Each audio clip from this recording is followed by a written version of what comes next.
Santiago Camacho, compañero, historias humanas, historias que se quedan grabadas, historias que tú fuiste recibiendo, historias que nunca vamos a olvidar, historias que son parte de los 10 años de este equipo y de este programa. Pues sí, hubo muchas historias, como te comentaba al principio del programa, historias que me emocionaron, que nos emocionaron a todos.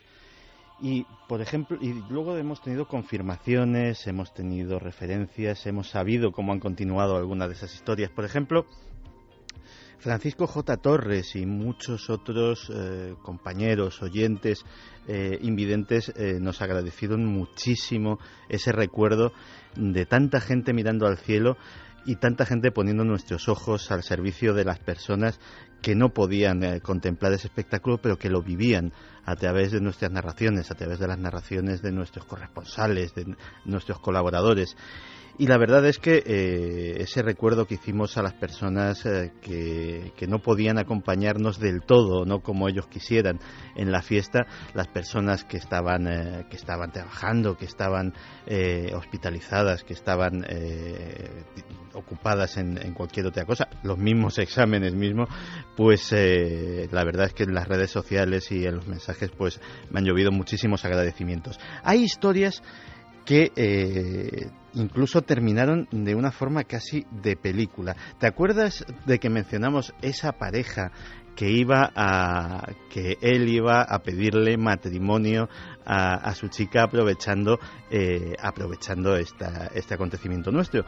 Pues esa petición se produjo y además se produjo de una forma casi mágica, porque parece ser, y nos comentan, la historia es preciosa, que justo en aquel momento apareció una estrella fugaz que puso la rúbrica a esa nueva pareja, que puso la rúbrica a esa petición de enamorados, que por cierto fue aceptada. Que lo sepan. Qué hermosa historia, y me encanta, tal y como está el patio, que esa sea la escena que casi concluye todo esto, ¿no? Seres humanos en armonía, un poco bajo las estrellas. Pues sí, luego historias que conocimos allí mismo en Valladolid, pues hablando con algunos de los amigos que se habían acercado. Historias, por ejemplo, que nos hacen conscientes de hasta qué punto no solo nosotros, sino aquellos grandes comunicadores que nos precedieron, pues han influido a generaciones enteras de amantes del misterio. Fíjate que un chaval nos comentaba que su padre le puso el nombre de Antonio José. Es verdad. Por Antonio José Ales. Impresionante. Y yo me pregunto, y no te sonrojes, ¿cuántos Iker habrá por ahí que en vez de por Iker Casillas sean por ti? Más de uno seguro. Mejor por Casillas, que les va a ir mejor seguro.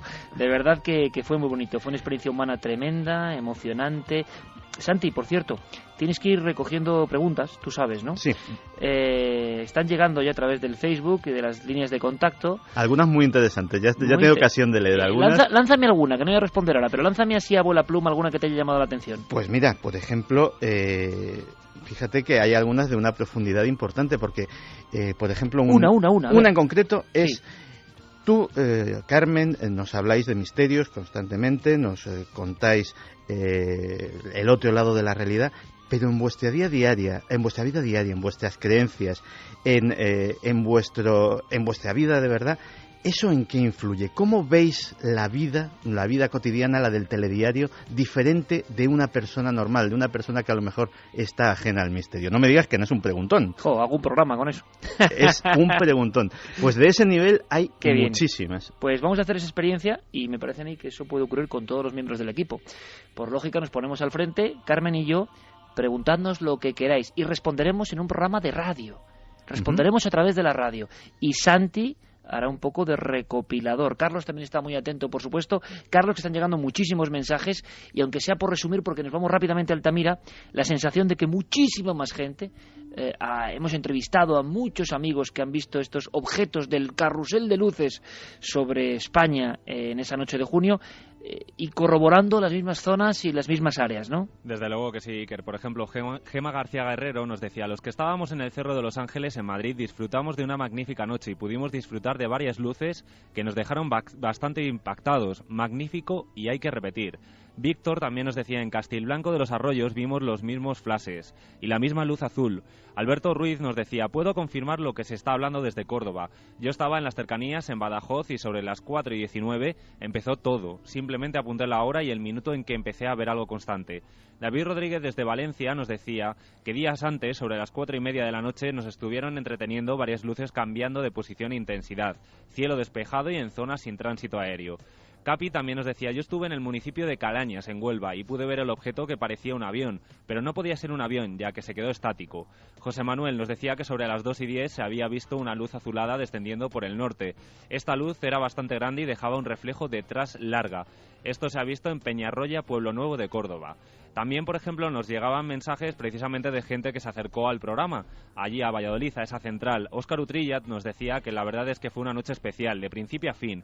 Algunos, por poca cabeza, yo mismo nos fuimos justo al terminar el programa, y no se me ocurrió acercarme a saludar y poder conocer a Iker y al resto del equipo. Pero bueno, ya lo sé para otra vez. Bueno, pues Óscar, habrá ocasiones, seguro, amigo, seguro. Y un mensaje muy interesante, Iker, que nos ha llegado ahora mismito de Carlos Pulido, que nos dice: estimado Iker, me llamo Carlos Pulido y soy piloto de transporte de línea aérea. Esta noche del día 16 de junio de 2012, a las 23:26, me encontraba situado en la confluencia de las calles Canal de Suez y Urano de Barajas Pueblo en Madrid. He podido divisar un rumbo magnético 126 grados y como a 65 grados sobre el horizonte una formación de 5 luces situadas exactamente como se sitúan los puntos que representan al número 5 en un dado de juego. Apenas unos segundos de percatarme de su presencia, la luz superior izquierda y la luz central se desvanecieron, mientras la luz inferior izquierda comenzó a desvanecerse mientras describía una trayectoria rectilínea hacia el sur. Las luces superior e inferior derechas resultaron ser estrellas. Ha sido algo bastante impresionante. Puedo dar fe por mi dilatada trayectoria en el mundo de la aviación de que no se trataba de aviones y además se encontraban a bastante más altitud a la que vuela un avión comercial. Saludos. Interesante, Carlos. De aquí al final del programa intentamos recopilar más datos, a ver si alguien más en Madrid esta misma noche ha visto esto que nos comenta un hombre del mundo del aire. Santi, Carlos, gracias, compañeros. Volvemos a conectar, Carlos, después para saber algunos mensajes más y si hay noticias sobre todo esto. Perfecto. Yo ahora me marcho a Altamira. Quiero que recordéis algo. Así empezaba un programa, así empezaba un documental emitido ya hace 3 años que ahora resulta un poco profético.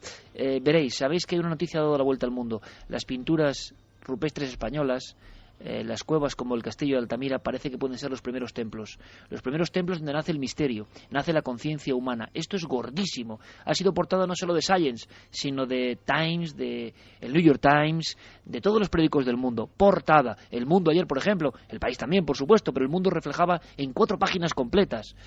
Hay que viajar a Altamira. Para mí es el mejor programa que he hecho jamás, por diferentes motivos. Estoy seguro que no volveré a hacer algo similar. Fue un momento muy mágico, un momento que a mí me cambió la vida. Y ese programa empezaba así, resumiendo lo que para nosotros es el gran misterio del salto infinito.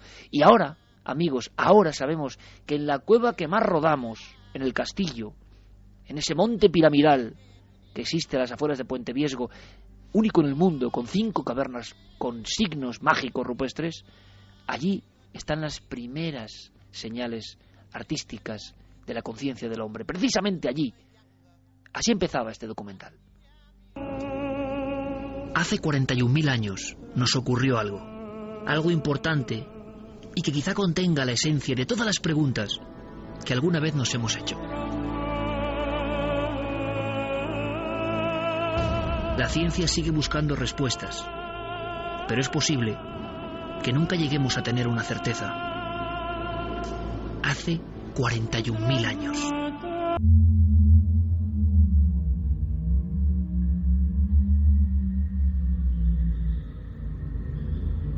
Una noche de aquella era remota, en algún paraje que desconocemos, todo cambió para siempre. Aseguran que ocurrió en el seno de una sola familia, quizá en un solo individuo. Un shock que hizo mutar el cerebro, el genoma, el alma, los sueños y todo lo importante que significa ser humano. Después de aquella experiencia, jamás volvimos a ser los mismos. Pues así empezaba ese salto infinito que esta semana, no sé exactamente qué día, la tele es así, se reemitirá y me siento muy orgulloso. Volverá a emitirse en 4 este documental porque la noticia está ahí. Las dataciones, encabezadas por José Antonio Las Heras, director de Altamira, y un grupo interdisciplinar, arrojan elementos como un antropomorfo, o sea, un extraño ser de esos de apariencia fetal que nadie sabe qué son y que están en el fondo de todas las cuevas mágicas con más de 37.000 años en Tito Bustillo, cueva ya asturiana. Pero en Altamira hay signos extraños, signos indescifrables, como de un primer esoterismo remotísimo, ilegibles, con 38.000 años. Y hay unos discos rojos, tremendos, en ese templo tenebroso y luminoso a la vez que es el castillo, que tienen 40.800 años. Esto a veces es doblar lo que se pensaba en algunas ocasiones. Esto significa que en el tiempo de los neandertales, en el tiempo de esa otra humanidad, había ya arte. Eso significa que una humanidad desapareció, no sé si devorada por la otra, aniquilada por la otra. ¿Cuál fue la historia de esa otra humanidad que de verdad existió? Yo solo sé que en el castillo tuve experiencias tremendas, con las luces, proyectando figuras que parecían fantasmagóricas en lo que me parecía a mí el primer cine de la historia. Es un pequeño secreto, pero cuando supe que iba a ser padre, lo primero que hice fue acudir a la caverna del castillo a pedir para ese nuevo ser.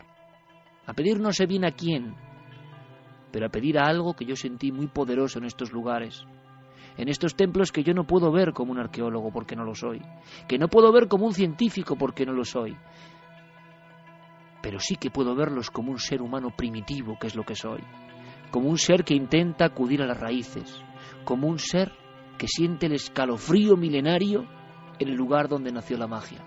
Y por eso en cierto momento, y se puede ver en el documental, Carmen y yo nos metimos en una especie de caverna de piedra, tantas veces recorrida por muchos arqueólogos y científicos, y yo no sé si es la mirada distinta, pero de repente la piedra nos saludó.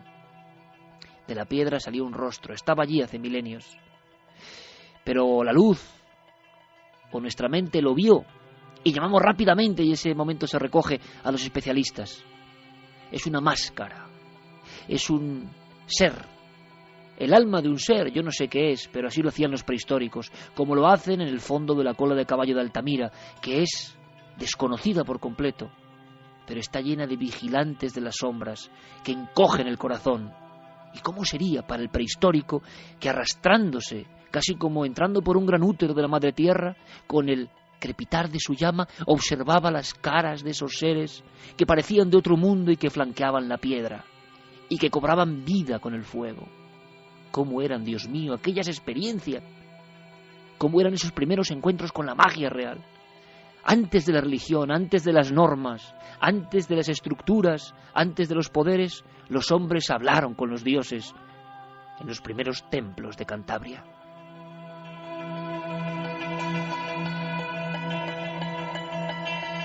Y quizá por eso, quién sabe, en esos lugares se puede reconectar con eso que queda, con ese diálogo, con esa puerta que se abre.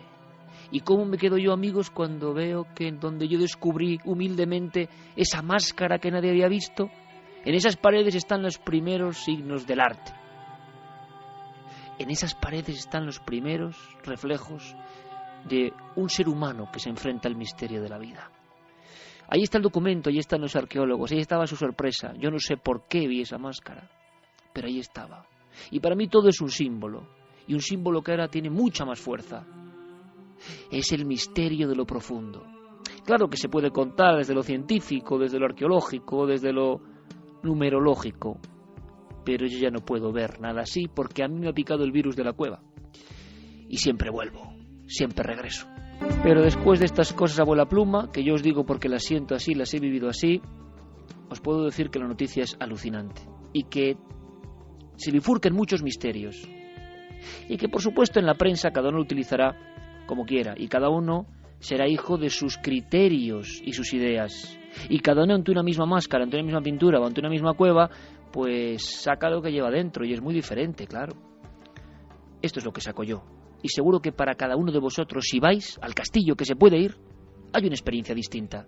Esa es la magia, ¿no? Las cuevas pueden reflejar lo mejor y lo peor que llevas dentro. En la misma cueva puedes sentirte como en casa, tanto como para pedir para tu hija. Y puedes sentir en un pasillo el terror. Puedes sentir que las sombras cobran forma. Puedes sentir que no estás solo. Algún día contaré lo que me pasó en Altamira. Algún día contaré por qué entré siendo periodista y salí transfigurado. Algún día os contaré, porque no es ningún secreto, simplemente estoy estudiándolo, por qué aquello cambió mi alma por completo y por qué no puedo ver nada igual. después de estar a solas en el primer templo del hombre. A ver si un día lo logro. Igual es que no existen las palabras para contarlo o yo no las encuentro.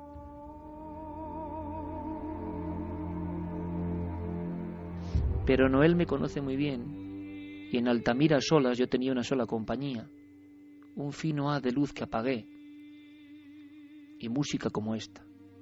Lisa Gerrard fue mi única acompañante en algunos momentos. El director de Altamira me dio un gran premio, y yo se lo quiero agradecer. Me dejó solo y proporcionó un encuentro inolvidable. ¿Locura? Posiblemente. Pero si es así, amigos, déjenme con mi locura. Déjenme ser un loco en un mundo de cuerdos. Ha pasado en Altamira, ha pasado en el castillo, ha pasado precisamente en esas cuevas y ninguna otra.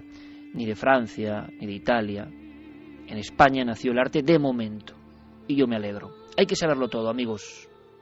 A estas horas de la noche, y me alegra, director de la Cueva de Altamira, ni más ni menos, José Antonio Las Heras, buenas noches. Hola, ¿qué tal? Buenas noches. Bueno, yo creo que primero, muy contentos, por si alguien todavía, alguno de los cientos de miles de personas que ahora te escuchan, no sabe del impacto, la noticia podría tener ese titular también, ¿no? El arte nació en nuestro país. Sí, hombre, sería un titular periodístico, pero se basaría en un hecho concreto. En este momento, la datación más antigua de lo que consideramos arte, del arte paleolítico, del primer arte de la humanidad, las dataciones más antiguas están en la Cueva del Castillo y en la Cueva de Altamira en este momento. Y ese es un dato objetivo. No hay una carrera por ver quién tiene unos miles de años más o menos, pero hoy se puede decir eso, claro que sí. José Antonio, ¿qué cambia esto? Es decir, parece que esas dataciones que habéis hecho con un método innovador, pero que parece absolutamente fiable, por eso la noticia ha tenido un impacto en todos los grandes rotativos mundiales, en todos los programas de información científica e información generalista, se ha dado el salto a ver páginas enteras en los principales diarios, y esto yo creo que es muy fuerte, y si no está Altamira, tú sabes que esto es difícil, porque Altamira tiene algo más, es como un arquetipo, nos sentimos absolutamente unidos a esos bisontes y a sus secretos, pero a partir de aquí yo creo, y esto es lo interesantísimo, surgen diferentes debates y posibilidades y enigmas auténticos, simplemente con ese cambio de milenios, ¿no?, en estas últimas dataciones. Sí, cambian varias cosas. Lo primero es que tenemos un método nuevo para datar el arte, las figuras que no están hechas con carbón y por lo tanto para conocer las primeras fases y las fases más antiguas. Por lo tanto, allí hay un cambio en la investigación que cuando se generalice este método a otros yacimientos, bueno, veremos a ver qué va pasando. Pero hay otro cambio, es que al tener ahora fechas tan antiguas o incluso más antiguas en las cuevas de Cantabria que las de las figuras talladas en hueso y marfil de Alemania, de Vogelger, o que las pinturas de la cueva Chauvet, lo que tenemos es que el arte se generaliza en toda Europa, península ibérica, Francia, Centro Europa, Alemania, con inusitada rapidez, muy pronto y desde fechas muy tempranas.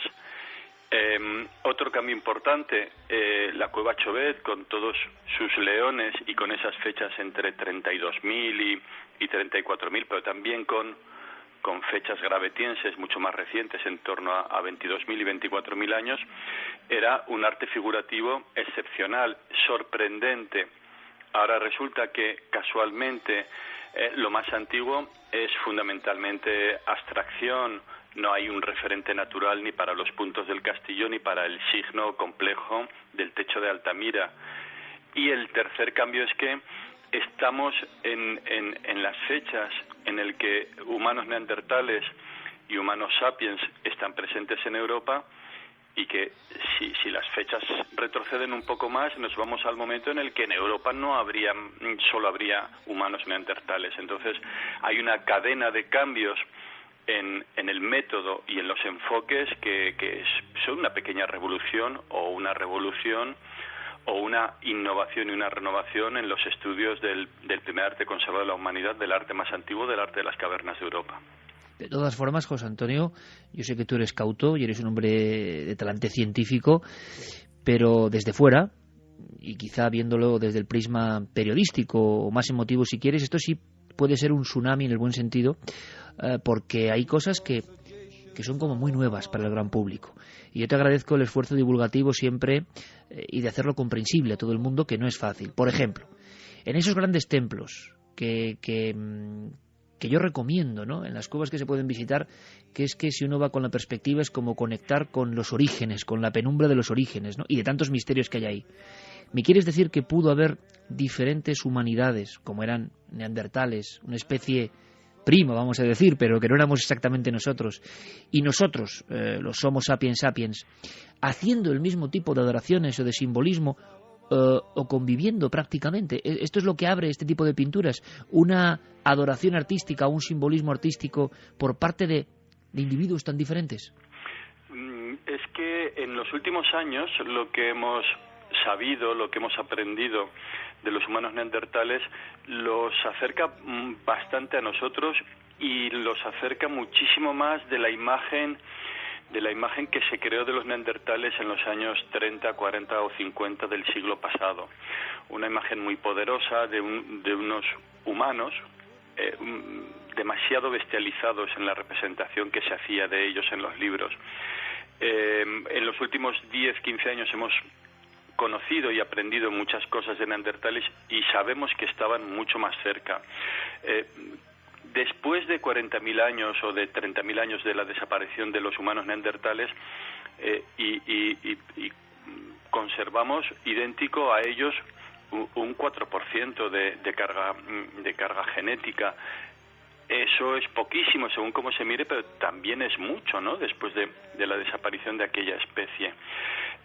Y en los últimos años hemos sabido que los humanos neandertales tuvieron en algún lugar, en algún yacimiento, en algún momento, algún grupo de neandertales tuvo actitudes simbólicas, utilizando adornos que parecen adornos personales, pequeños objetos perforados para adornar su cuerpo, comportamientos respecto a los muertos que tienen que ver con una idea de trascender más allá de la muerte y más allá de la propia vida, o de explicarse, o de explicarse a sí mismo más allá de la propia vida.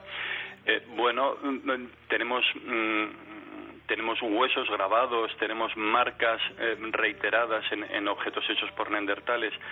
Bueno, el que haya puntos, el que haya signos, el que haya grafismos grabados o pintados en las cuevas, hay muchos colegas a los que no les sorprendería y que apuestan porque eso ocurra.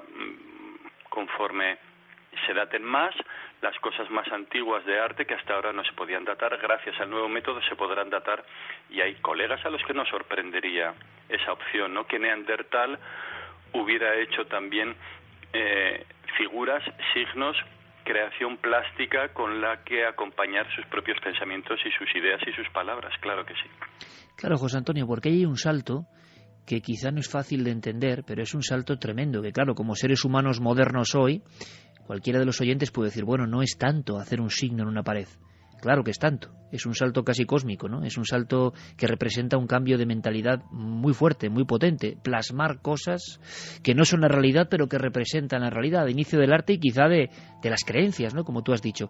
Y yo te pregunto, lo que ahora mismo te preguntarán muchos oyentes, seguro en sus hogares, si esa gente, hablamos en este caso de los neandertales, y ahora hablaremos de las cuevas, que son el mismo misterio prácticamente, si esa gente tenía la capacidad de hacer arte, un tipo de arte, si esa gente se parecía más a nosotros de lo que pensamos, si esa gente estaba en las cuevas de Cantabria, ¿qué pasó con ellos?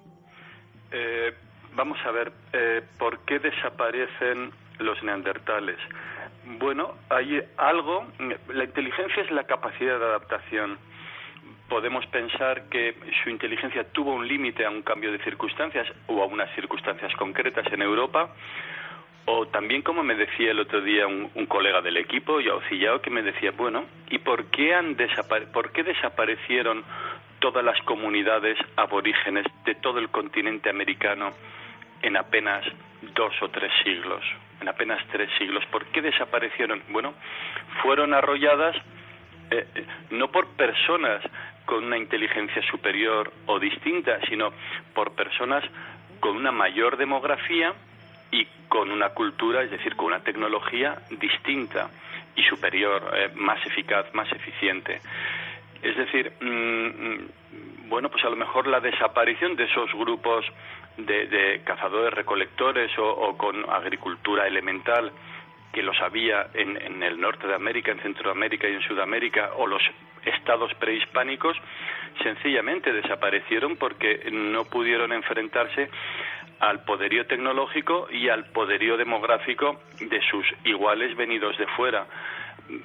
No hace falta pensar en conflictos, simplemente en arrinconamiento, en el aislamiento de esas comunidades de neandertales y ese aislamiento les impidió progresar y ser viables.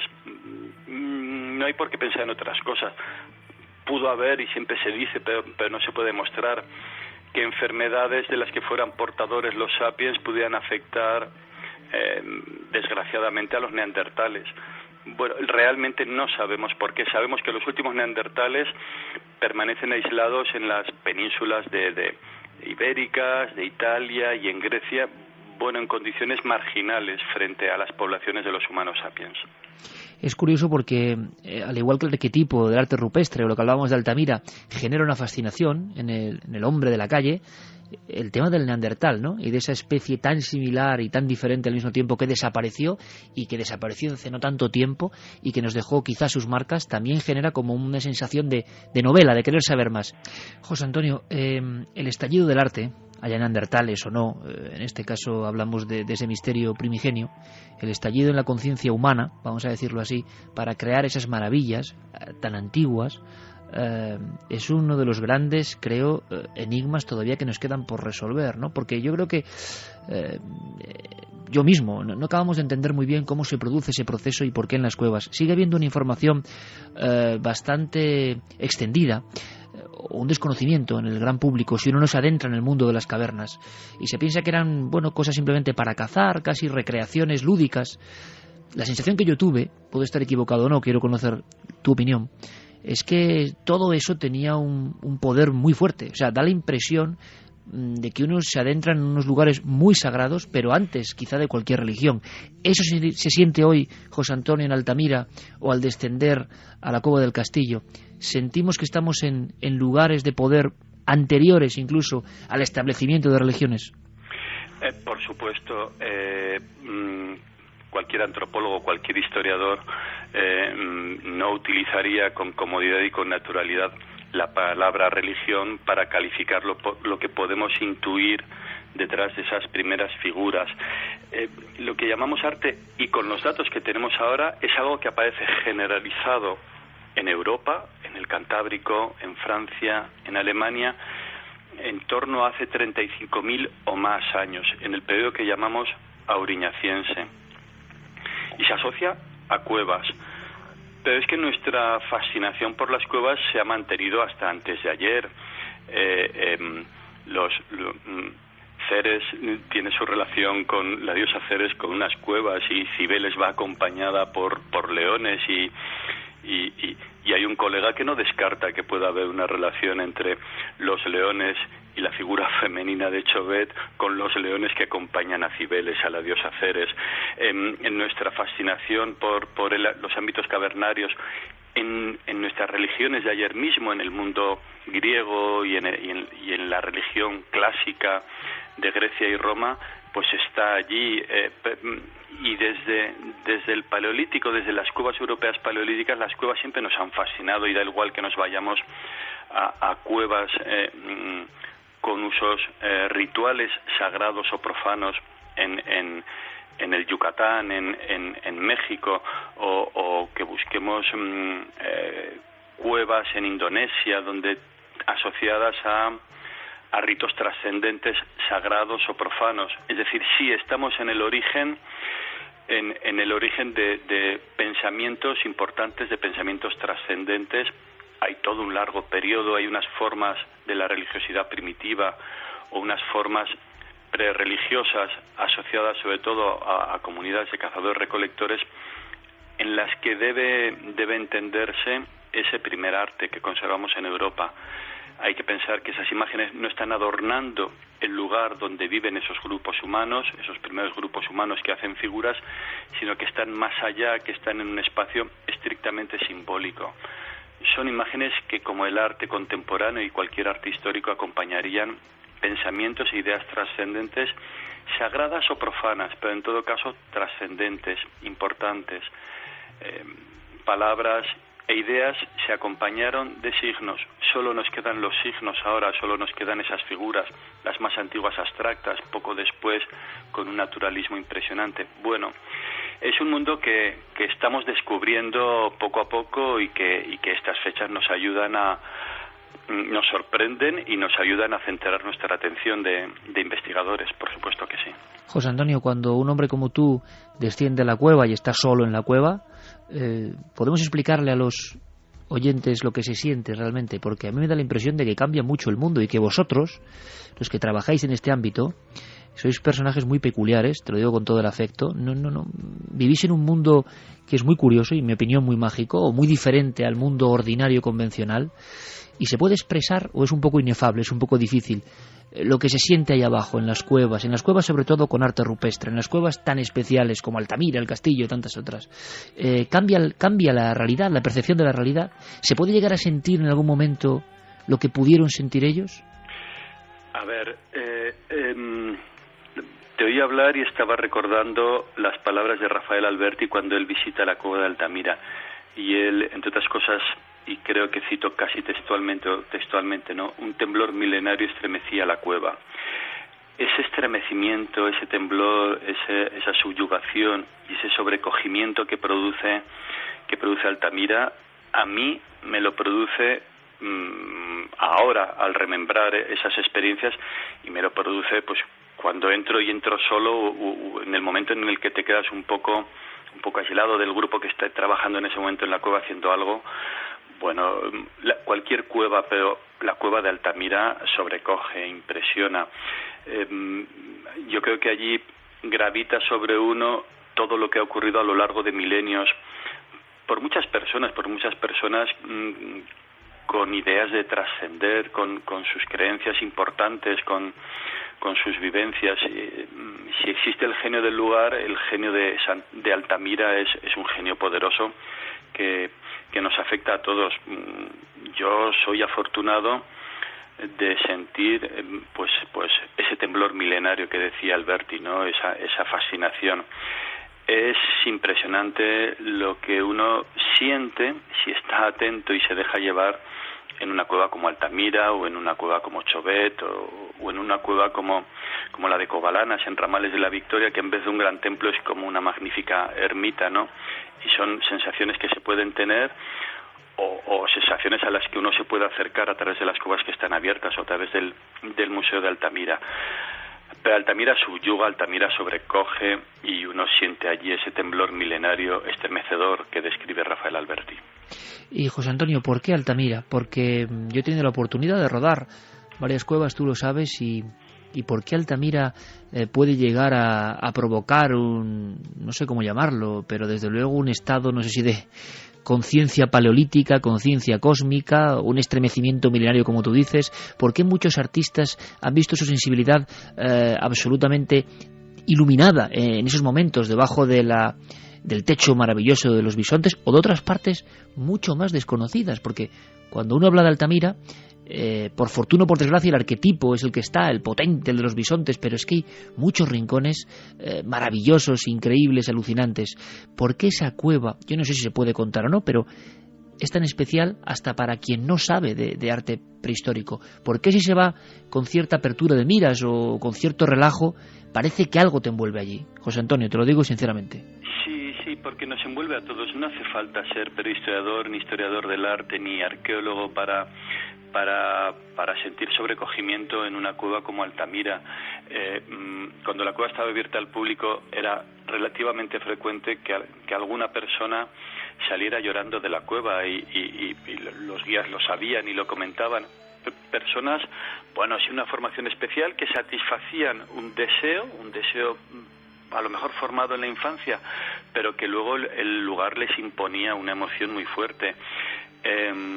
Bueno, yo he compartido cuando la cueva estaba abierta y había visitas, la experiencia de estar con artistas, bueno, tan conocidos y reconocidos, pues como Antonio López, como Julio López Hernández, como Enrique Gran, como Amalia Avia, como tantos y tantos, ¿no? Como Tapies, Miquel Barceló, Juan Uslé, Jorge Gay, etcétera. Bueno, los artistas cuando les oyes hablar de lo que están viendo, están hablando de un colega, ¿no? Están observando la obra de un colega.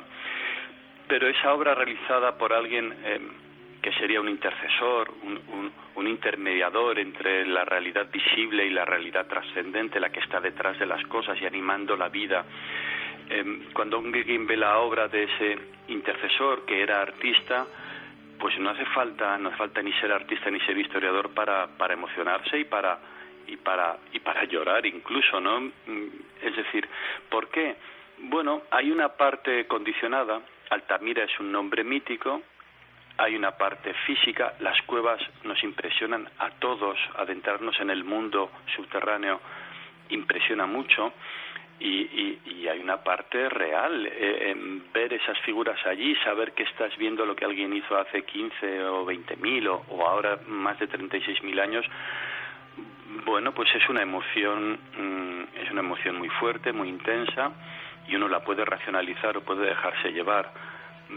Los arqueólogos y los prehistoristas, o yo por lo menos, a veces racionalizo y a veces me dejo llevar, y a veces disfruto racionalizando y otras veces disfruto dejándome llevar y sintiendo que el vello se eriza y que la piel se contrae. O sea que, bueno, comprendo que cualquier persona en cualquier condición sienta el genio del lugar y el temblor milenario que ocurre allí reiteradamente. Es que durante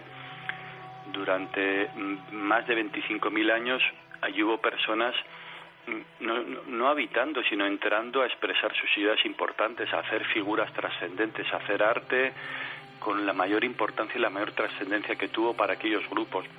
Bueno, eso tiene que estar ahí, tiene que haber cargas eléctricas que nos afecten o lo que sea, o simplemente pues el condicionamiento emotivo e intelectual que supone el nombre de Altamira.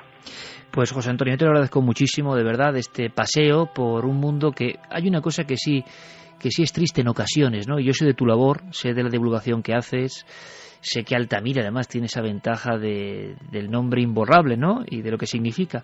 Pero me da mucha pena en ocasiones cuando sondeo al gran público y veo que el mundo del arte paleolítico, yo no sé por qué, el mundo de las cavernas, yo no sé por qué, sigue siendo un poco...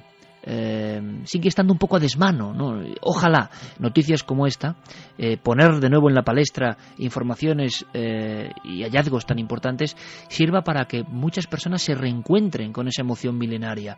No hace falta ser especialista, ¿no? Porque da la impresión de que damos mucha importancia a muchas cosas y que nuestro origen, el misterio del arte, de la creencia, de lo sagrado de nuestro origen, que está en estos primeros templos o en estas primeras cavernas, o no se ha divulgado bien durante mucho tiempo, o no le ha llegado al gran público. Yo te puedo decir que muchas personas, José Antonio, no saben que la primera caverna encontrada con arte rupestre fue Altamira. Las personas se sorprenden. Ayer mismo lo contaba. ¿Por qué pasa esto? Bueno, no lo sé, pero por otra parte hay miles de personas que cada año visitan la Cueva del Castillo, y el año pasado 270.000 personas se acercaron al Museo de Altamira a conocer Altamira sabiendo que no iban a estar en la cueva. Es decir, a nosotros, a ti y a mí que estamos hablando, sabemos que muchas más personas podrían disfrutar acercándose al primer arte, acercándose a las cuevas que están abiertas, acercándose al Museo de Altamira, que se iban a ver recompensados, fascinados y sorprendidos. Bueno, animémosle a que lo hagan, pero son muchas las personas que anualmente en Cantabria o en Francia disfrutan reflexionando sobre los primeros nosotros y reflexionando sobre el primer arte, sobre el concepto de arte. Bueno, pero sin duda yo creo que lo que ha ocurrido estos días, el impacto de una noticia sobre el primer arte, sobre la cueva de Altamira, sobre el arte en las cuevas cantábricas. Yo creo que este verano se notará y habrá muchas más personas recorriendo los lugares de nuestra prehistoria en Cantabria y en general en España, pero sobre todo en Cantabria. El patrimonio prehistórico que tenemos es excepcional y yo creo que a nadie le decepcionará y todos serán sorprendidos disfrutando mucho con la más bella prehistoria y con los primeros nosotros, por supuesto que sí. Pues sigamos divulgando, José Antonio, que continúe la labor, que haya muchas más sorpresas y esta noche cientos de miles de amigos yo creo que tienen un motivo más para aproximarse, tanto que hablamos de misterios, ¿verdad? El misterio de los orígenes, o el primer misterio, y algo que es inolvidable, imborrable y que puede transformar la vida. Yo desde luego tengo el virus ya de las cavernas y un buen amigo común, guía en la Cueva del Castillo, Chema Ceballos, me dijo que como te pique el virus de las cavernas ya no sales, siempre vuelves, es un eterno retorno. José Antonio Las Heras, director del Museo de Altamira y de esa caverna maravillosa, de ese gran templo de la humanidad. Te agradezco mucho que estés en los micrófonos de Milenio 3 en la SER y nos vemos muy pronto. Un fuerte abrazo y que sigan los éxitos. Gracias, muchas gracias.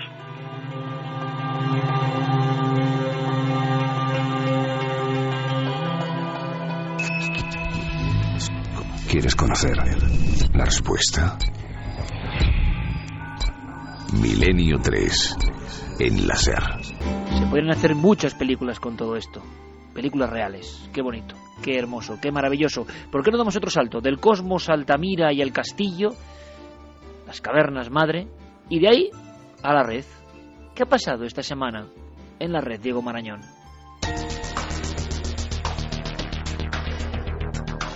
Milenio Red. Toda la información digital del mundo del misterio. Cientos de personas en Washington se llevaron un susto este miércoles cuando vieron lo que parecía ser un ovni transportado por la autopista. Internet explotó con avistamientos de la nave alienígena siendo trasladada por Capitol Beltway cerca de College Park en la parte trasera de un camión alrededor de las 11 de la noche. Fox News. Primero queremos hablarles de esto. Se estuvo comentando anoche. Son fotos de Twitter de algo que muchos vieron en Beltway anoche alrededor de las 11 de la noche. Parece un ovni en la parte trasera de un camión. Varios centenares de sorprendidos ciudadanos tuitearon las fotos del misterioso objeto con exclamaciones como «Un ovni en Maryland, ¿dónde están los Men in Black cuando los necesitas?» o «¿Puede Obama explicar por qué tenemos un ovni en la carretera?». La policía del estado de Maryland ha revelado que el supuesto ovni era en realidad un dron militar que estaba siendo trasladado desde el oeste de Virginia a una estación aeronaval del sur del estado.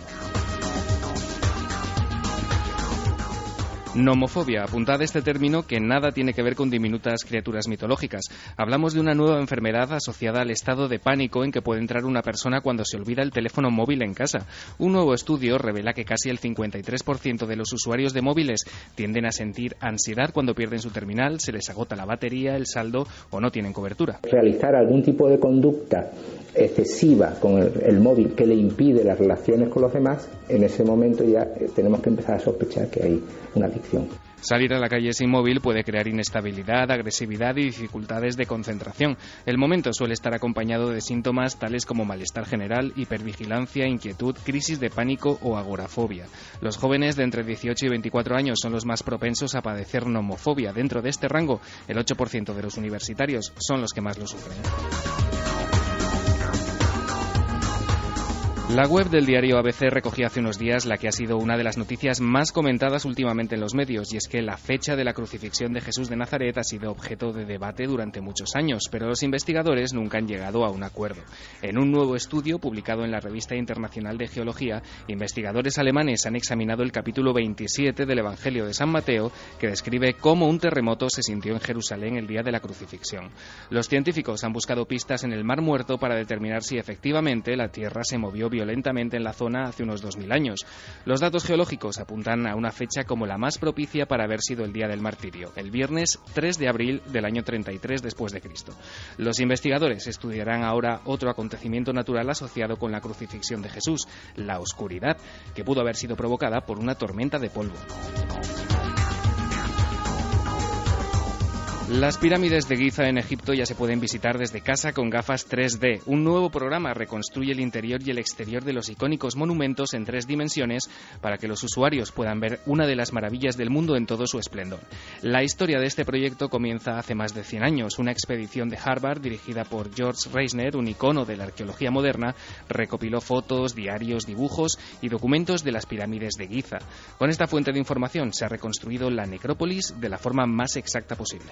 Muy pocas conservan el empaque y la fuerza que en otro tiempo tuvieron, pero entre todas ellas hay una, la más grande, que escapa a cualquier adjetivo y constituye el mayor monumento que el hombre jamás ha levantado.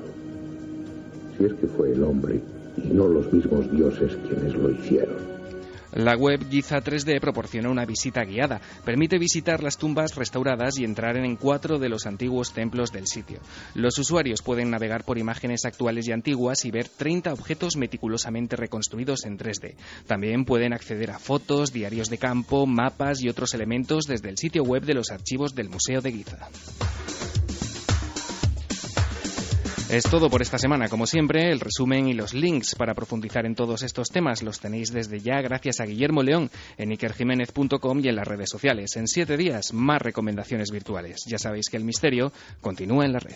Y no hay tiempo para más. Después de este repaso por la red, por lo digital, nos marchamos. Gracias, Carlos Largo, compañero. Gracias, Noel Calero. Gracias a todos y mandamos un abrazo muy especial a Fermín Agustí, que el pobre está ahí con la tiritera, con la fiebre, estos virus que recorren el mundo, que son otro misterio, por cierto, claro que sí, alguna vez hemos hablado de ello. Nosotros nos marchamos, pero no hasta mañana, porque con la programación y los cambios de la Eurocopa reposamos y volvemos el 24 en Cuarto Milenio. Eso sí, esta semana, muy atentos, informará por supuesto Guillermo León, porque remitirán El Salto Infinito, ese viaje al primer misterio, a la profundidad, y que ahora se convierte en noticia, con hallazgos nunca filmados por las cámaras, con cosas nunca vistas por el hombre, hasta que llegamos a ciertos puntos inaccesibles de algunas cuevas de Cantabria. De verdad que es para emocionarse con ello. Esta semana se emitirá El Salto Infinito y nosotros volveremos, repito, el 24 en Cuarto Milenio con la emisión correspondiente. Feliz semana, amigos, sed muy felices, intentadlo con todas las fuerzas. La nave del misterio continúa su viaje. Efectivamente, estaremos juntos mirando al cielo y yo creo que sin miedo, sin ningún miedo, esperando observar una señal. Quizá de mucho más miedo el ser humano y la situación que hay en la Tierra que la posible visita de otros que quizá nos estén observando. Dejábamos casi cortado a Enrique antes de las noticias de la cadena SER, con su experiencia. Es lo más clásico, el investigador que hace lo lógico, ir a por la cámara y en ese momento aquello desaparece, como si fuese una señal que va directa al cerebro, no precisamente al negativo, aunque otros investigadores sí han tenido la fortuna de capturarlos y vamos a escucharlos también. Enrique, se repiten muchas preguntas, tienes que decirnos algo en torno a si en las crisis, en las profundas crisis como ocurrió en esas oleadas entre el 75 y 80 que tú viviste en primera persona, tienen algo que ver con este fenómeno. Hay 2 explicaciones. La primera, que es el propio inconsciente colectivo aterrado quien genera el fenómeno. La segunda es que nos vigilan, nos tutelan, nos observan por algo, se muestran por algo, pero hay muchísimas preguntas a ese nivel. Pues sabes, Iker, que yo durante muchos años, en aquella época precisamente, era quien sostenía que había que el fenómeno ovni no tenía claro lo que era y que era algo que tenía que ver con el psiquismo colectivo. Pero en este momento yo he cambiado de posición y hago una pregunta. Eso es cierto, hay una vinculación. Pero te pregunto, ¿qué ocurría cuando la máxima oleada que hubo en España y en Sudamérica simultáneamente en el año 1968 y 69? Sí, que íbamos a llegar a la Luna.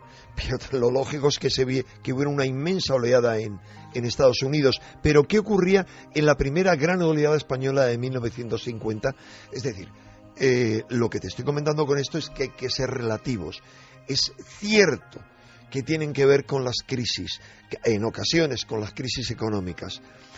Si realmente hay una vinculación de este tipo, lo comprobaremos, porque este año tendría que ser el año de mayor intensidad por toda la situación que estamos viviendo y porque la situación económica, la situación de conflictos bélicos que hay un poco latentes o inminentes, la situación solar tremenda, que esta semana se puede incrementar porque hay un gran agujero coronal con formaciones realmente extrañas, como cualquiera puede observar, y otra serie de situaciones, la crisis religiosa, crisis en el Vaticano, crisis a todos los niveles. Si eso fuera así, este año se convertiría estos próximos meses en los de récord de apariciones ovni.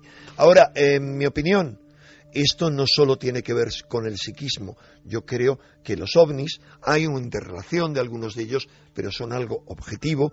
Y es más, puesto que yo creo que hay algunos ovnis que son ultraterrestres, no sé si obviamente tienen que ver con otras dimensiones, por eso se comportan como se comportan, pero pienso que hay ovnis con diferentes intenciones.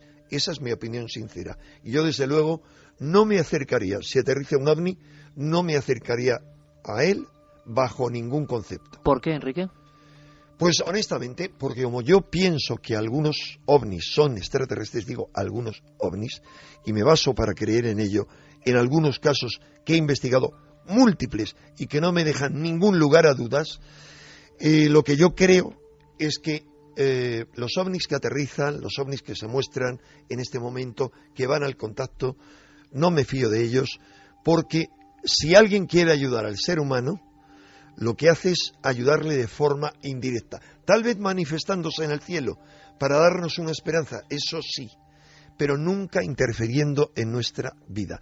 Esa es mi conclusión después de, en este año, cumplo 50 años desde que era un niño de apasionarme por este tema. Pues qué interesante, Enrique, sinceramente, esa división entre las señales de luz, señales en el cielo, incluso esa cosa tan etérea, ¿no?, que es la luminiscencia que puede provocar cambios, emoción, y esas otras cosas que parece que son mucho más físicas, que a veces están a ras de suelo y que sorprenden tanto, y que claro, que inquietan tanto por la cercanía.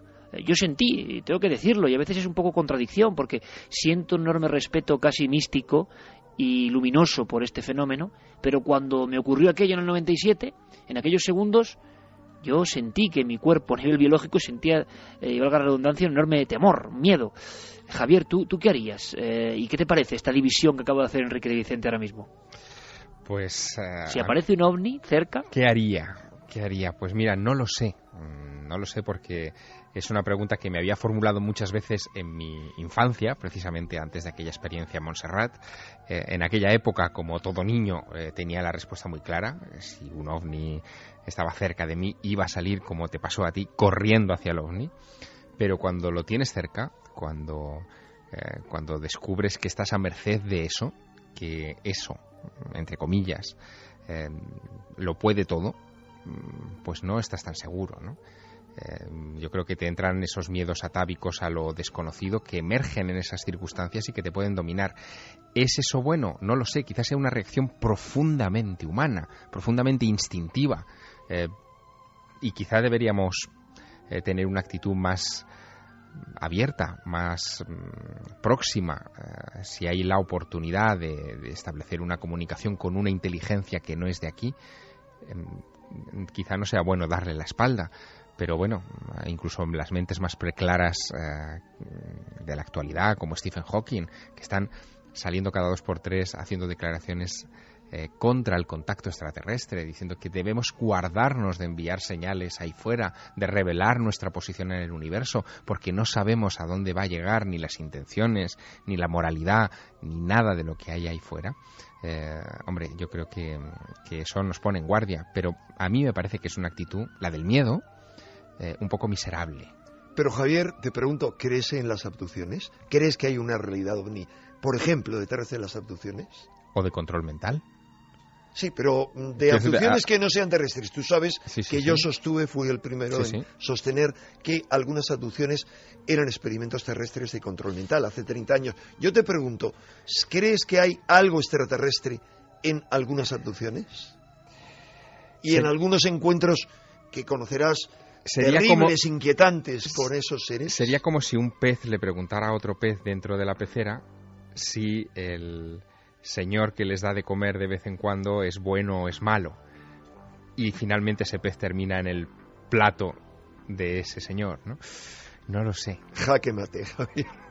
Realmente ese es el mejor ejemplo. Es curioso porque hay una similitud, una especie de analogía extraña entre las manifestaciones de lo sagrado, el temor a la majestad de lo sagrado en ocasiones, que se ve muy bien en el arte, ¿no? El arte que te teletransporta a mundos antiguos. Cuando uno ve una iglesia románica y se enfrenta al Pantocrator, se da cuenta de que hay un poder que debían sentir los antiguos, la sensación de que eres una cosa muy minúscula. El hombre de hoy en día, el hombre del siglo XXI, el ser humano, se ha creído dueño del universo, dueño de la realidad, y muy pocas cosas le ponen en ese sitio, por debajo de un poder ajeno a él.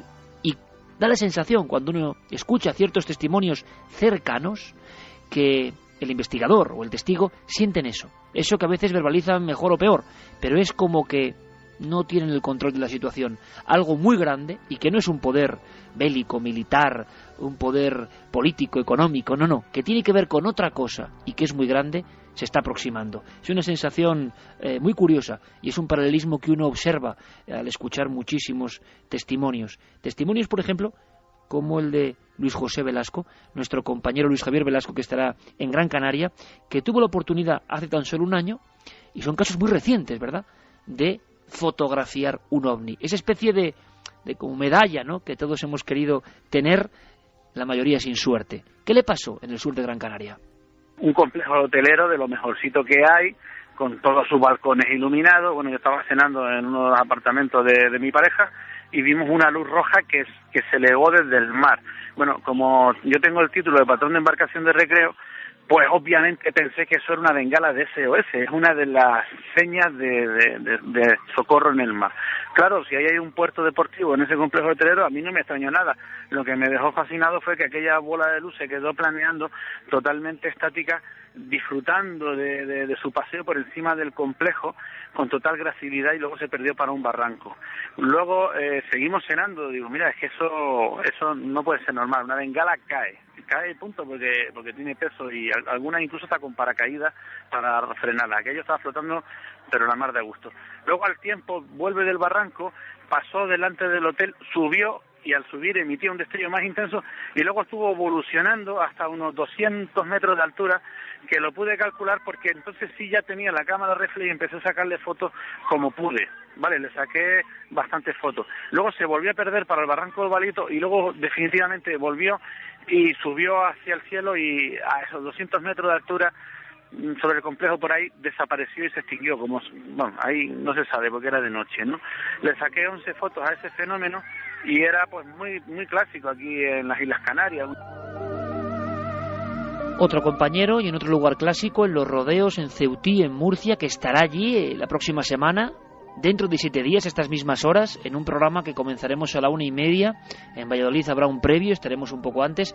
Cualquier interesado, por favor, que se dirija a Ser Valladolid, a la cadena Ser allí, aunque si hay personas, y yo animo a las personas a que siempre vayan al lugar. Siempre hay sitio, siempre hay disposición aparte con pantallas, pero yo estoy seguro de que las personas que vayan, que quieran estar en ese evento, van a estar en ese evento, aunque las plazas no sean muchas. La información en Cadena Ser Valladolid. Dentro de una semana, Joaquín Abenza estará en Murcia, en los rodeos, en un lugar donde han pasado varias cosas. Eligió ese lugar porque allí tuvo la inmensa fortuna de capturar la imagen, la luz de otro ovni. Pues se trata de un caso que sucedió en el año 1990, sería el mes de julio, y justamente en la zona de los rodeos, donde vamos a estar en la noche del 9 de junio. Es un lugar que tiene bastante tradición ufológica, y por eso nos reunimos ahí un grupo de amigos, y en esa noche, todos tranquilamente mirando el cielo, contemplando las estrellas, cuando de pronto vimos un punto luminoso que se movía a una velocidad bastante considerable.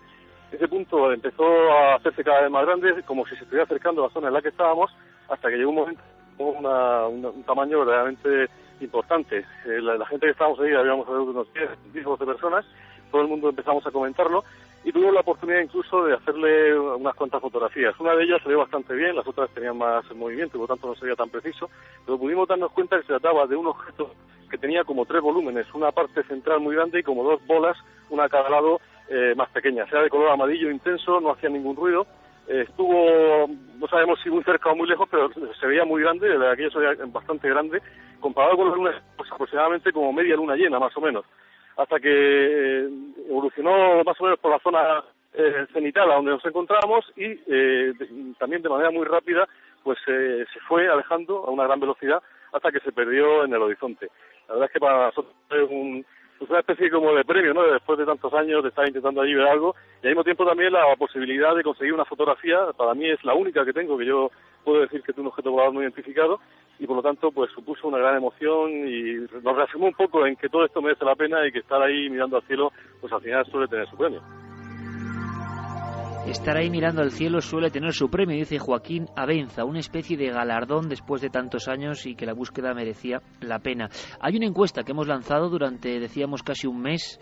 Los resultados los tiene ya Carlos Largo, los acaba de publicar Guillermo León en ikerjiménez.com, donde tenéis, repito, todo el dossier especial, con todos los puntos de corresponsales y todos los puntos provincia por provincia de vigilantes del cielo. Por favor, si tenéis cualquier duda, directamente ikerjiménez.com. El listado es tan largo de corresponsales y de puntos de vigilantes del cielo, de amigos del programa que van a estar ahí, que lo mejor es que lo consultéis y acudáis al lugar que os quede más cercano o que os apetezca. Muchos lugares de poder, por cierto. Carlos, ¿qué dice la encuesta a día de hoy? Estudio sociológico durante un mes. Vamos con los porcentajes, simplemente, no el número de votos. Porcentajes. Lanzábamos 2 preguntas, 2 cuestiones clave. Desde luego los datos son muy suculentos, Iker. La primera encuesta que poníamos en ikerjiménez.com era la siguiente. ¿Qué son los ovnis? Pues en primer lugar está con 41,8% de los votos las naves extraterrestres. En segundo lugar, 21,1% de los votos confusiones y fraudes. Tercer lugar, entidades de otras dimensiones, el 13,6%. Artefactos humanos secretos en cuarto lugar, 13,4%. Y en último lugar y quinta plaza, viajeros del tiempo con el 10,1% de los votos. Había una segunda pregunta. ¿Se verán ovnis en la noche del 9J? Los resultados son los siguientes. El sí se lleva el 58,5% de los votos y el no el 41,5%. Enrique, Javier, opiniones sobre esta encuesta elaborada durante un mes con muchos miles de votos y que demuestran de nuevo la división enorme que hay, ¿no?, ante la perspectiva de este tema. O lo amas o lo odias. Bueno, hay división, pero fíjate que el 41% apoyan la hipótesis extraterrestre, es decir, que es mucho, más de lo que yo me imaginaba. Yo pensaba que los resultados iban a estar más repartidos. ¿Más repartidos todavía? Sí, y me sorprende que la hipótesis de viajeros en el tiempo, que ha generado, en fin, mucha literatura sobre estas cuestiones, esté tan poco valorada, ¿no? Estamos hablando de apenas un 10% de los votos, cuando si esta encuesta probablemente la hubiéramos realizado en los años 80, en plena efervescencia de otros casos y de otra época, esa hipótesis hubiera estado mucho más alta. Enrique. Bueno, yo tengo entendido de que en esta encuesta ha habido un ataque directo y duro en el que en un espacio de tiempo cortísimo llovieron miles de votos sobre que los ovnis eran confusiones y fraudes. Es cierto, así, creo, ¿no? Cierto, Bien. Enrique, sin tampoco darle, porque no vamos a dar ninguna importancia a algunos sujetos, pero es verdad... No, a los necios no sí, hay que darles ninguna importancia porque son necios. Pero es curioso, Enrique, porque es una parte más del fenómeno. Es decir, solamente la alerta OVNI, como nos ocurrió en el 2004, con personas que intentaron bloquearla, hacer ovnis falsos, pedir firmas para que no se haga, en fin, la eterna historia de un programa que lleva 10 años, ¿no?, con personas que no quieren que se hable de estos temas. Esto es necesario comentarlo. No pasa nada.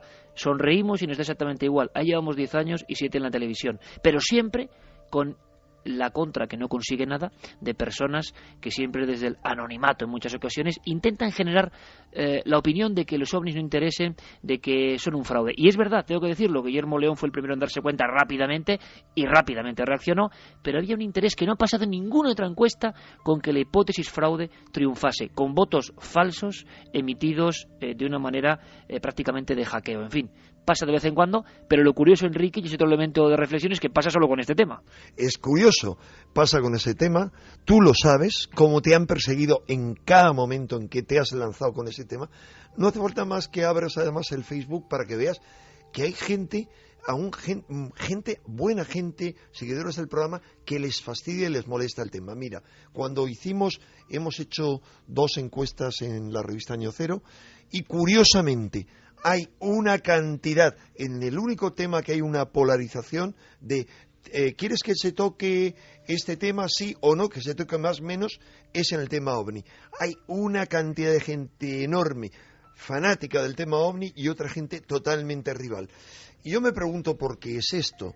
Yo creo que obedece a causas profundas, pero cuando hay tanta gente, esta que ha hecho el hackeo, como otra gente que ridiculiza, que ataca duramente, eso me está recordando a muchas escenas históricas en que ha habido una resistencia tremenda a cualquier avance, a cualquiera que quería salirse del tiesto. En épocas se ha perseguido, y yo creo que hoy lo harían. Si pudieran perseguirlo y encarcelar a la gente que es disidente, lo harían. Si hubiera Inquisición, los perseguirían. No pueden hacer otra cosa más que intentar que se prohíba hablar de esto en cualquier institución o incluso en la radio. O sea, es curioso, intentar Enrique, cortarlo. Sí, es muy curioso lo que estás contando y parte del fenómeno. El fenómeno va más allá de las observaciones, pero existe ese resquemor, al tiempo que notamos que hay un enorme eco, ¿no?, en las personas que están deseosas de que se hable del asunto y de contemplar algo. Y siempre ha sido así. Prácticamente desde el inicio de la investigación ufológica ha habido esta especie como de pequeñas chinitas en el camino, y que algunos piensan que tiene que ver incluso con la censura que hubo tiempo atrás para que no se hablase con claridad del fenómeno OVNI, y lo estamos viviendo y está ocurriendo ahora. Y tengo que decir que ocurrió en la anterior alerta, que no pasa absolutamente nada, y que es más, lo analizamos como un elemento propio de la sociología de lo que es el fenómeno OVNI. Yo te pregunto muy sinceramente, os pregunto a los dos, por lo tanto, ser creyente en los OVNIs, sea lo que sea, lo que haya detrás, la entidad que haya detrás, ser seguidor de la fantasía y lo mágico que nos inspira el fenómeno OVNI, es ser un rebelde hoy en día.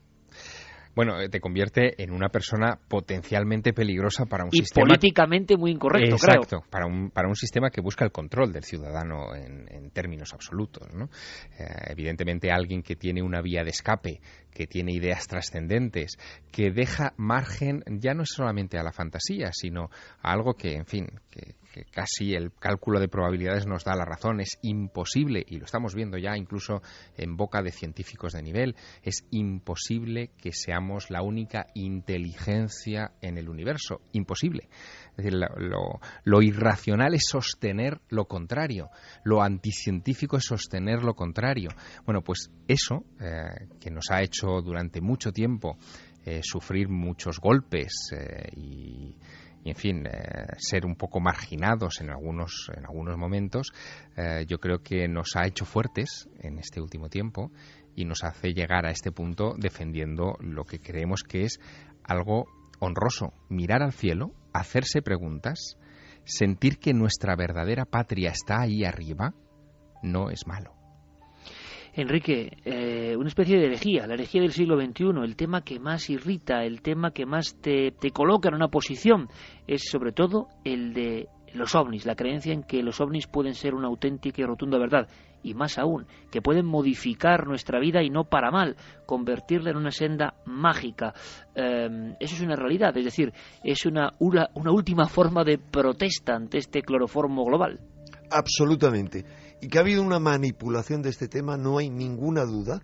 Lo he repetido en otras ocasiones y lo vuelvo a repetir. Cuando uno ve que en el año 80, cuando había una actividad ovni en España, una encuesta, una gran encuesta que se hizo, determinaba que el 60 y tantos % de los españoles creían que estábamos siendo visitados por extraterrestres, 60 y tantos %.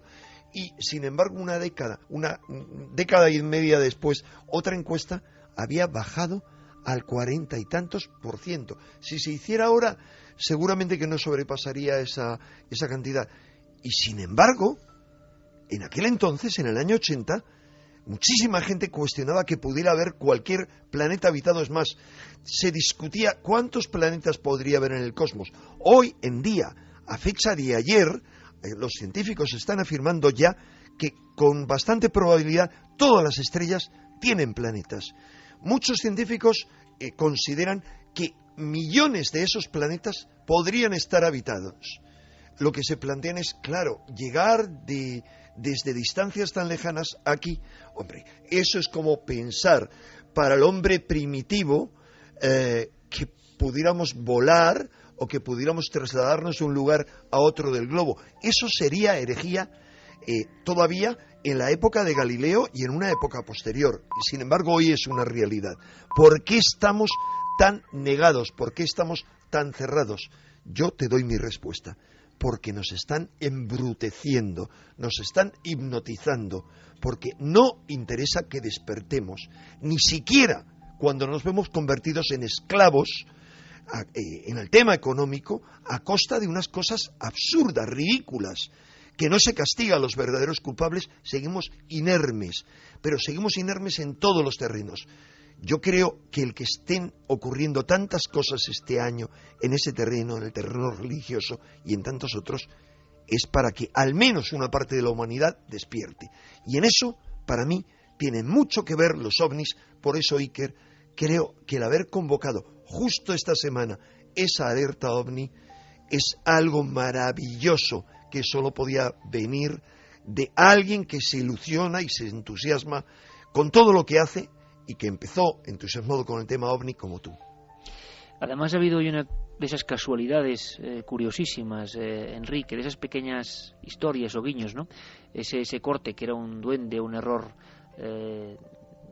típico que suele ocurrir muchas veces, ¿no? Que entra otro corte, era mi primo Roberto y me ha impresionado mucho, ¿no? No lo había escuchado, ese en concreto. Era describiendo un camarote con muchos libros, el camarote donde yo, con 11 años, descubrí el fenómeno de los ovnis, precisamente ese, y una semana antes de la alerta ovni. Son todo pequeñas historias en las que muchos evidentemente ni pueden creer, y es imposible que lo hagan, ¿no? Su mente se ha conformado de una forma. Aquí estamos quizá los últimos locos, los últimos Quijotes, los últimos a contracorriente, con razón o sin ella. Bueno, la razón de la sin razón, y nosotros seguimos adelante, esperanzados de hacer algo y convencidos de que puede ser una manifestación bella, humana, global, mirando al cielo todos juntos. Enrique, por ejemplo, ha elegido el Atazar, donde pasaron muchas cosas, y nos la va a contar en 7 días. Ahí estará. Enrique representa muy bien los valores de esta alerta, porque lleva 50 años investigando, 50 años interesado en estos temas, y va a estar como un chiquillo, micrófono en ristre, en la oscuridad, con un grupo de otros chiquillos y de gente de todas las edades, esperando algo que para muchos es imposible. Ese simple acto ya lo dice todo. Enrique de Vicente, ¿sabes lo que te digo, maestro? Suerte en el Atazar. En 7 días conectamos. La vamos a tener, comandante. Un abrazo. Un abrazo. Casos, historias que están pasando, nos han llegado diferentes, algunas informaciones desde la zona de las Azores, otras en diferentes puntos del país, desde las islas, y bueno, simplemente las vamos recopilando. Si tenéis alguna información al respecto, por supuesto tenéis todas las vías de contacto abiertas, gracias además en las redes sociales, donde ya estamos próximos a los 130.000 amigos en las diferentes redes sociales de la Nave del Misterio, y eso es una cantidad, muy importante. Gracias por todas las comunicaciones en tiempo real. Vamos a hacer una cosa, enseguida Diego Marañón nos cuenta algo que ha pasado, lo comentaba Enrique de Vicente, declaraciones de científicos en torno al espacio, e incluso se está buscando un célebre ya objeto submarino, OSNI, objeto submarino no identificado, en el mar Báltico, y parece que la inmersión va a ser dentro de nada. Antes de eso, quiero que brevemente viajemos a un lugar. Casualidades o no, una portada, el Tiempo, año 89, ya están aquí, a toda página. Tiempo, año 89, ya están aquí. ¿Por qué? Porque tanto en Rusia, Vorónezh, como en Conil de la Frontera, Cádiz, se habían visto no solo luces, sino seres. El caso de Conil es un teatro de lo absurdo, de lo extraño y de lo terrorífico. Nuestro compañero Teo Rodríguez ha hecho una dramatización, se ha unido un poco a esta alerta 2012, y la aportación es la recreación de uno de los casos más intrigantes. Fue como el inicio de otra gran oleada. Año 89. Unos muchachos en plena playa de Conil, había pasado el verano y durante ciertos días estaban viendo algo muy extraño. En la voz de José María del Río y el plantel de actores del equipo de producción de la cadena SER, nos marchamos a esta dramatización. Infiltrados.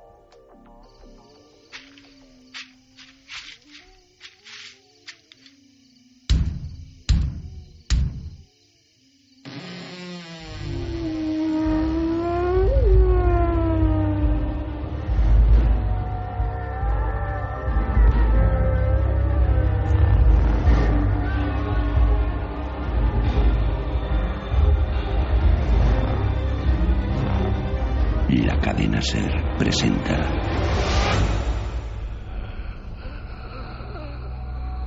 Infiltrados.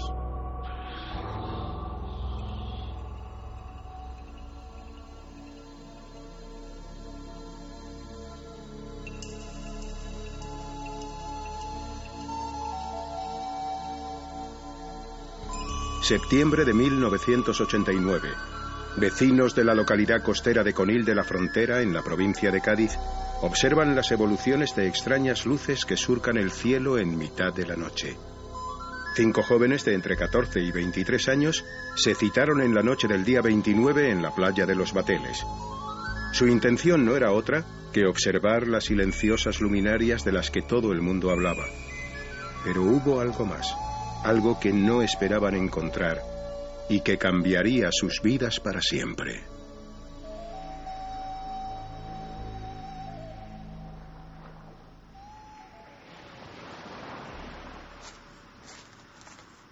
¿Ves algo, Pedro? No, de momento no. ¿Crees que las veremos hoy? Son casi las 8:30. Todavía hay tiempo. ¿A qué hora aparecieron el otro día? Un poco más tarde. Tranquila, que aparecerán, estoy seguro. Déjame mirar a mí. Quita, estate quieto, anda. Los prismáticos no son tuyos. Sentados en la arena, con los ojos clavados en las estrellas, Mira allí. Allí, Pedro. ¿Dónde? Justo encima del cabo. ¿Lo ves? Pedro se puso de pie sin separar los prismáticos de sus ojos. Sí, lo veo. ¿Qué es? ¿Es una de las luces? Tío, qué pasada. Tiene luces dentro, es una especie de media luna. Tiene puntitos rojos. Se mueve. Va al pueblo, ¿no? Va despacio. Se mueve despacio. ¿Otra? ¿Otra allí? ¿La veis? ¿La veis? Isabel se refería a una segunda luz que apareció justo por encima de ellos, emitiendo una serie de fogonazos. ¡La veo! ¡La veo! Allí, sobre el puerto. Esa es otra. ¡Va! ¡Qué pasada! ¡Es increíble! Mira. Es alucinante. Esta sí ha parado. Está quieta. Es azul, ¿no? La del puerto sí se mueve. ¡Alucinante, tío! Durante unos minutos contemplaron las evoluciones de los destellos en el cielo. Cuando disfrutaban del espectáculo, a unos 50 metros, vieron algo que no esperaban encontrar y que surgió de la oscuridad. Pero ¿qué es eso de...? Son 2 tíos, ¿no? Eso no son 2 tíos. ¿Es la policía? Lo que Pedro Sánchez vio a través de las lentes no era la policía, tampoco eran hombres. Cada segundo que pasaba, estaba más convencido de que aquellas figuras no eran humanas. Tío, vienen hacia aquí. Estate quieto, Pedro. Vámonos de aquí. Isabel, Loli, no os mováis, ya han parado. Pedro, ven aquí. Cerrad la boca y agachaos. Agáchate, Lázaro. Aquellos seres se acercaron con un torpe caminar a poco menos de 20 metros de los chicos. Se trataba de 2 figuras que superaban los 2 metros de altura, ataviadas con vestimentas blancas que cubrían por completo su cuerpo. Su cráneo era completamente blanco, sin pelo y sin facciones. No os mováis, no digáis nada. ¿Qué hacen? Se han dado la vuelta, ¿no? Pedro, dime que se han dado la vuelta. Se han girado a la luz del puerto. Quiero irme de aquí. Shh. Los humanoides dieron la espalda a los jóvenes. Un instante después, una nueva luminaria celeste se desplomó del cielo hasta casi colisionar con los extraños seres. ¿Qué demonios hacen?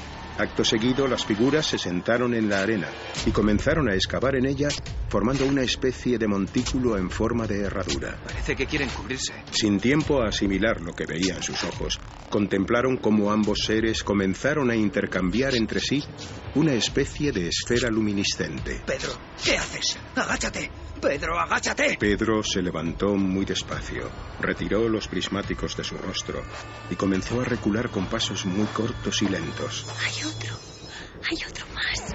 Lo que Pedro vio antes de dejar caer los prismáticos a la arena hizo que el pánico se apoderara de él, sellando sus labios. ¿Dónde vas? Déjame aquí. ¡Quieto! Justo cuando iba a echar a correr, su amigo le agarró del brazo y tiró de él con la suficiente fuerza como para devolverlo al suelo. Tío, hay otro más grande. Otra cosa mucho más grande. Una tercera figura apareció junto a las otras 2. Esta superaba los 3 metros. Iba vestida de oscuro y poseía una monstruosa cabeza con 2 agujeros negros en vez de ojos, que casi llenaron por completo las lentes de los prismáticos. ¡Vámonos! ¡Esperad! ¡Esperad!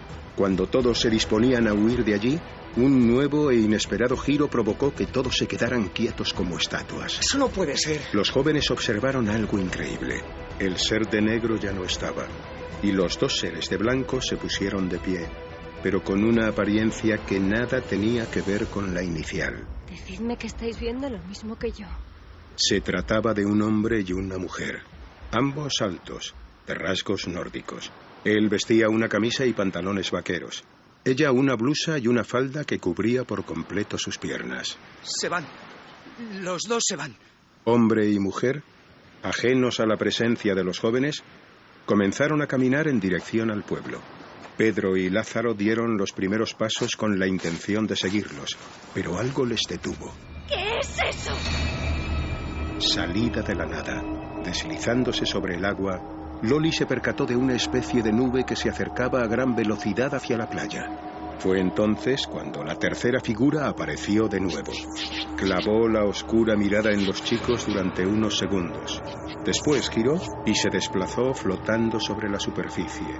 Levitaba a pocos centímetros de la arena, rígido como un poste. Pedro y Lázaro corrieron hacia la figura.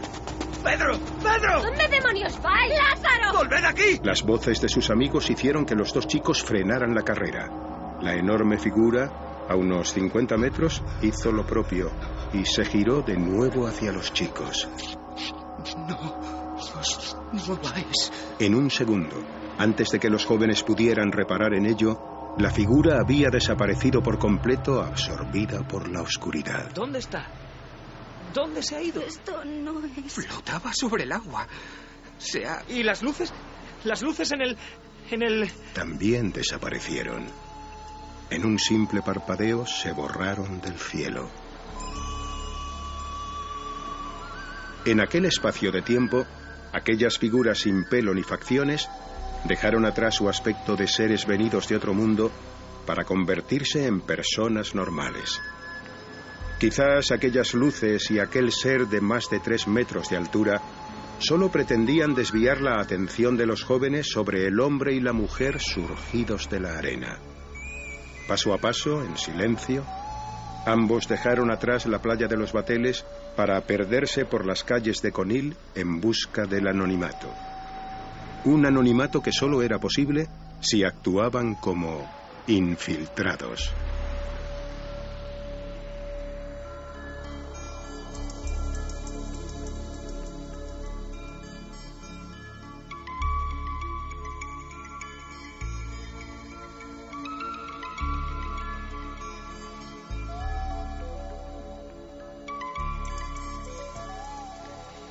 ...1989, Playa de los Bateles, 5 jóvenes, interpretados por Iván Jara, Sandra Jara, Fran Jiménez, Elisa Chía y Alberto Viciana, con el maestro José María del Río, inimitable en esa narración, en esa voz en off. Coordinación de Mariano Revilla, montaje de Alfonso Sanz. Un viaje de 8 minutos a un encuentro.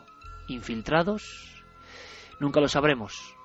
Lo cierto es que aquellos chicos nunca podrán olvidarlo.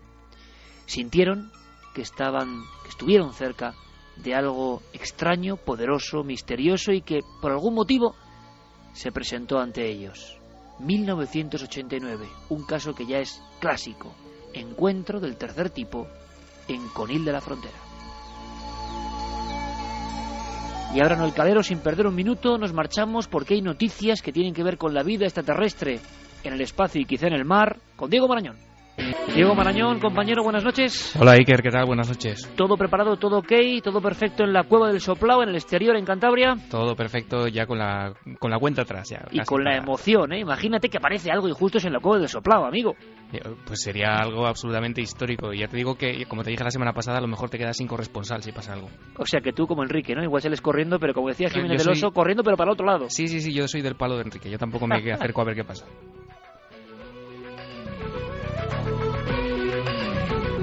En la Cueva del Soplao, en el exterior de esa cueva, en Cantabria, en una de las regiones más prósperas en el asunto OVNI de nuestro país. Ahí estará Diego Marañón coordinando la alerta OVNI del 9J. Faltan 7 días, parece mentira. Informaciones de última hora, Diego. Primero bajamos a las profundidades, ¿te parece? En el mar Báltico se ha hablado mucho de ese OSNI, ¿no? Sí, lo hablamos en el primer Milenio Red de esta temporada. Es un misterio que se remonta al pasado verano. Seguro que todo el mundo se acuerda cuando un equipo de cazatesoros comandado por Peter Lindbergh encontró un extraño objeto de 80 metros de ancho en un punto mar Báltico entre Suecia y Finlandia. ¿Qué ha pasado? Pues que ayer viernes un equipo de 13 oceanógrafos, ingenieros y buzos de aguas profundas se sumergió en el lugar equipados pues con los más avanzados dispositivos, ¿no?, de rastreo en una expedición que va a durar entre 6 y 10 días, Iker. Lo que quieren ver es si estamos ante un fenómeno natural o un objeto, digamos, desentrañar ese misterio que lleva coleando casi un año y que encontraron cuando estaban en busca de un barco naufragado. La última hora, Iker, de esta misma tarde, lo hemos rastreado hace nada en la red, es que a la expedición de Peter Lindbergh les ha sorprendido un movimiento un tanto inusual en esas aguas de militares rusos y norteamericanos. Se han topado con una especie de trasiego, nada habitual en esas aguas. La zona donde se encuentra ese objeto está en aguas internacionales. Hay que decir que no está restringida bajo ninguna ley la exploración de ese fondo marino.